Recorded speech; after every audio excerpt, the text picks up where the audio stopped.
New video tonight showing the moment Las Vegas police arrested Dwayne Keith Davis. He's the known gang member punching and kicking Orlando Anderson. Taken into custody last week for the shooting death of rapper Tupac Shakur. Investigators say Davis plotted and orchestrated the 1996 shooting. They say it was in retaliation for a fight the rapper had with Davis's nephew earlier that night.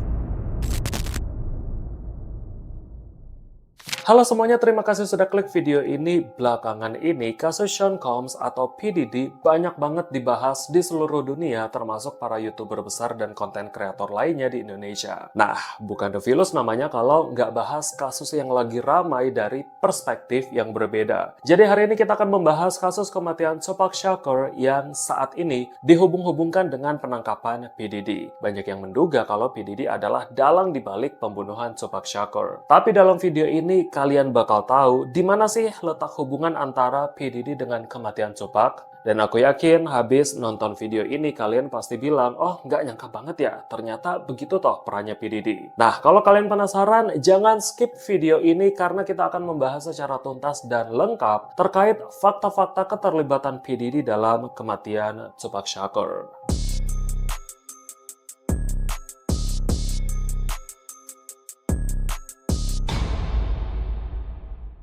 Jadi sebelum kita bahas lebih lengkap tentang kasus ini, kita flashback dulu ke latar belakang Tupac Shakur yang dilahirkan dengan nama asli Parrish Lisan Crooks tanggal 16 Juni 1971 di daerah Manhattan, kota New York. Dalam Guinness Book of World Records, Tupac dikenal sebagai rapper tersukses dunia saat itu karena dia sudah menjual lebih dari 73 juta album di dunia. Kebanyakan lagunya membicarakan kekerasan ghetto atau tempat tinggal dua kelompok terpisah, tentang rasisme, masalah sosial, dan kadang juga pertengkarannya dengan rapper lain. Nah, Tupac memulai karirnya dari tahun 1988 di usianya yang masih 17 tahun. Namanya mulai terkenal sebab lagu-lagunya bisa dinikmati semua orang, termasuk orang yang berkulit putih. Dan karena dialah orang kulit hitam mulai tak dipandang lagi sebelah mata dalam hal bermusik. Setelah kemunculannya, banyak banget warga kulit hitam lain yang mulai menjadi penyanyi rapper juga, termasuk Christopher George Latter Wallace atau yang lebih dikenal dengan nama The Notorious B.I.G. atau Biggie Smalls yang tergabung di bawah label rekaman Bad Boy Records milik Puff Daddy atau P. Diddy. Nah, Tupac dan Biggie mulai berteman sehingga Biggie juga dikenal sebagai rapper sukses seperti Tupac. Namun pertemanan mereka rupanya mulai renggang waktu Biggie melarang Tupac berteman dengan orang-orang yang tak disukainya. Karena Tupac menolak, akhirnya malah hubungan antara Tupac dan Biggie yang semakin keruh. Walaupun pertemanan mereka sudah tidak seperti sebelumnya, tapi mereka masih terlibat dalam beberapa proyek.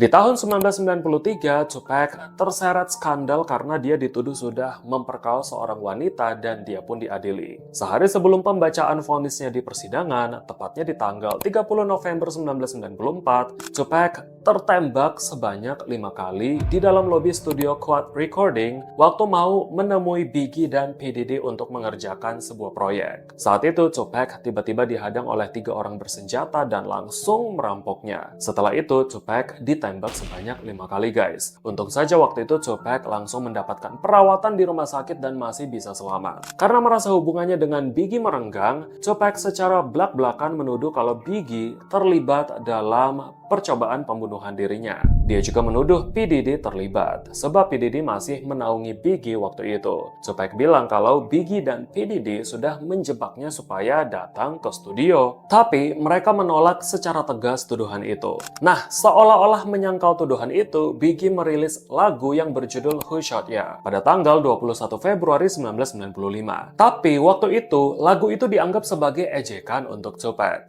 Biggie sekali lagi menolak tuduhan kalau lagunya dibuat untuk menyindir Tupac. Sementara Tupac makin kelewatan dengan bilang kalau dia pernah tidur dengan istrinya Biggie yang bernama Faith Evans. Perseteruan Tupac dan Biggie yang semakin memanas menyebabkan adanya perselisihan juga antara rapper dari East Coast dan West Coast. Biggie tergabung dalam East Coast rapper, sementara Tupac bergabung dalam West Coast rapper. Nah, karena pertengkaran mereka semakin memanas, hal itu memaksa P. Diddy menghapus lagu Who Shot Ya dari daftar lagu di albumnya Biggie. Biggie. Namun karena skandalnya itu, Tupac tetap dipenjara. Waktu di penjara, datanglah Marion Suge Knight, pemilik label Death Row Records, dan membayar jaminan ke pengadilan untuk membebaskan Tupac dari penjara. Setelah 11 bulan di penjara, Tupac akhirnya bebas. Tapi dengan syarat, Tupac harus merilis 3 album lewat Death Row Records miliknya sebagai imbalan. Dari situlah Tupac dan Suge Knight berteman. Di hari itu, Tupac, Suge Knight, dan beberapa orang rombongannya pergi ke gedung MGM Grand di Las Vegas untuk menonton pertandingan tinju antara Mike Tyson dan Bruce Seldon. Setelah pertandingan itu selesai, rupanya Tupac dan rombongannya terlibat perkelahian dengan seorang anggota geng terkenal dari Southside Compton Crips bernama Orlando Anderson atau Baby Lane. Nah, karena Orlando kalah jumlah, maka Orlando ini dikeroyok habis-habisan oleh Tupac dan rombongannya. Setelah itu, Tupac serta Suge Knight masuk ke mobil BMW hitam mereka untuk pergi ke 662 Club. Sementara rombongan lainnya ada yang pulang dan ada juga yang pergi ke tempat lain. Waktu mobil mereka berhenti di lampu merah persimpangan jalan East Flamingo, tiba-tiba mobil Cadillac putih berisikan 4 orang berhenti di sebelah mobil mereka dan langsung menembakkan peluru belasan kali ke mobil mereka. Tupac yang duduk di kursi penumpang bagian depan dan pas bersebelahan dengan mobil Cadillac putih itu tertembak sebanyak 4 kali. Sementara Suge Knight tertembak 1 kali di bagian kepala. Mereka langsung ditangani secara medis dan berita itu langsung menghebohkan dunia, guys. Suge Knight berhasil selamat, tapi sayangnya Tupac Shakur meninggal dunia pada tanggal 13 September 1996 setelah 6 hari dirawat di rumah sakit karena kegagalan pernafasan dan gagal jantung. Penyelidikan atas kematian Tupac Shakur yang tiba-tiba ini memunculkan banyak spekulasi waktu itu. Jadi sebagian orang menganggap kalau Biggie dan P. Diddy terlibat saat itu. Karena seperti yang saya bilang tadi, Tupac memang sudah menuduh mereka melakukan percobaan pembunuhan yang pertama tadi kan. Tapi karena kurangnya bukti keterlibatan mereka, akhirnya polisi tak bisa apa-apa. Dalam penyelidikan itu, sebenarnya ada 1 orang yang sudah lama diincar polisi. Dia adalah Orlando Anderson, orang yang berkelahi dengan Tupac waktu di pertandingan tinju. Tapi karena tidak adanya bukti kalau Orlando ini terlibat dalam penembakan, dia tetap tidak ditahan. Malah yang polisi tangkap adalah Suge Knight, orang yang sama-sama dengan Tupac mengeroyok Orlando malam itu. Tapi Orlando dengan baik hatinya bersaksi di pengadilan kalau Suge Knight waktu itu hanya berusaha melerai mereka, bukan ikut mengeroyoknya. Sehingga Suge Knight dibebaskan dengan pembebasan bersyarat. Tapi tanggal 22 Oktober 1996, baru beberapa minggu dia dibebaskan, dia kembali masuk penjara karena kasus pelanggaran masa percobaan. Nah, beberapa saksi mulai dimintai keterangan polisi, termasuk Yaffe Fula, seorang rapper berusia 19 tahun yang baru aja naik daun, guys. Jadi Yaffe ini teman masa kecilnya Tupac. Rupanya Yaffe adalah salah satu saksi kunci penembakan itu. Saat kejadian, mobilnya berada tepat di belakang mobil BMW yang ditumpangi Suge Knight dan Tupac. Dan dia melihat seluruh kejadian itu dengan jelas. Dan dia menceritakan ke polisi kalau para pelaku menggunakan mobil Cadillac warna putih. Dia juga bilang ke polisi kalau dia kenal dengan wajah salah satu pelaku saat polisi menunjukkan beberapa foto. Nah, waktu dia dibutuhkan polisi untuk mengungkap kasus itu, Yaffe Fula meninggal karena ditembak di apartemennya di kota New Jersey pada tanggal 10 November 1996 atau hanya 2 bulan setelah Tupac meninggal. Usut punya usut, Yaffe ditembak oleh Roddy Bill, adik sepupu Mutah Napoleon Bill, teman masa kecilnya Yaffe dulu. Dalam persidangannya, Roddy divonis 7 tahun penjara karena secara tak sengaja menembak Yaffe. Tapi banyak yang beranggapan kalau pembunuhan Yaffe sudah direncanakan untuk membungkam kasus pembunuhan Tupac Shakur. Cuma polisi tetap aja tak percaya sebab polisi tak menemukan adanya keterkaitan antara Roddy dengan para pelaku penembakan Tupac. Waktu kasus pembunuhan Tupac Shakur belum bisa diselesaikan, giliran Biggie Smalls yang ditembak sampai meninggal dengan cara yang sama seperti Tupac Shakur. Kejadiannya di tanggal 9 Maret 1997 setelah Biggie pulang dari acara penghargaan musik di kota Los Angeles. Biggie yang duduk di bagian belakang mobilnya ditembak oleh sekelompok orang tak dikenal dengan mobil Chevrolet Impala hitam yang berjalan di sebelah mobilnya. Biggie langsung meninggal di tempat hanya 6 bulan setelah rapper saingannya Tupac Shakur meninggal. Sumpah, ini serem banget sih. Nah, siapakah pelaku penembakan Biggie? Apakah anggota kelompok Tupac Shakur atau P. Diddy sendiri? Kayaknya kita bakal bahas kasus ini di video selanjutnya. Soalnya kasus kematian Biggie ini bisa jadi satu video sendiri. Nah, waktu polisi berusaha mengungkap kematian Tupac di pertengahan tahun 1997, Orlando Anderson rupanya mengajukan tuntutan terhadap harta warisan Tupac karena dia merasa dirugikan atas pengeroyokan yang dilakukan Tupac dan teman-temannya. Tapi gugatan itu dilawan balik oleh ibunya Tupac yang menuntut Orlando atas dugaan pembunuhan pada Tupac. Di tanggal 29 Mei 1998, Orlando Anderson tewas tertembak oleh anggota geng di Los Angeles. Padahal dia masih berstatus saksi kunci dalam pembunuhan Tupac dan diyakini dia juga bahkan terlibat dalam penembakan itu. Tapi karena kurangnya bukti, maka dia masih bebas dan meninggal juga saat polisi masih membutuhkannya. Kasus kematian Orlando ini semakin membuat polisi kayak kehilangan arah nih. Kemana lagi mereka harus membuka rahasia pembunuhan Tupac? Soalnya saksi mata dalam kasus itu satu persatu tewas, guys. Setelah lebih dari 20 tahun pembunuhan Tupac Shakur ini tak bisa diungkap oleh polisi mulai menemukan titik terang tentang siapa pelaku pembunuhan Tupac yang sebenarnya. Bukan berarti selama 20 tahun lebih ini polisi tak melakukan apa-apa ya. Justru selama ini polisi menyembunyikan beberapa informasi terkait pembunuhnya Tupac supaya pelaku tak sadar kalau mereka juga diintai. Jadi, sudah lama polisi mengintai seorang pria bernama Duane Davis yang lebih dikenal dengan Keith D. Awalnya dia dikenal sebagai pengedar narkoba yang mempunyai jaringan besar di Amerika. Nah, dari tahun 2000-an, detektif mulai sadar nih kalau Keith D ada di kota Las Vegas waktu malam pembunuhan Tupac. Dan dia juga ada di kota Los Angeles waktu malam pembunuhan Biggie. Nah, beberapa kali Keith D ini dipanggil polisi untuk diperiksa. Tapi selama ini dia tidak kooperatif dan tidak mau mengakui perbuatannya. Tapi sempat di tahun 2009 dalam interogasinya ke polisi, dia menyebutkan P. Diddy mungkin juga terlibat dalam kasus pembunuhan Tupac. Itu sebabnya sejak pengakuannya di tahun 2009, P. Diddy selalu dikaitkan dengan pembunuhan Tupac. Dan gongnya ya tahun ini waktu P. Diddy kemarin ditangkap polisi. Bukan cuma kematian Tupac yang dikaitkan, tapi juga kematian Aaliyah, Left Eye, dan Michael Jackson. Bukan cuma kematian kalangan artis saja yang dikaitkan, tapi kematian beberapa orang yang diduga pernah datang ke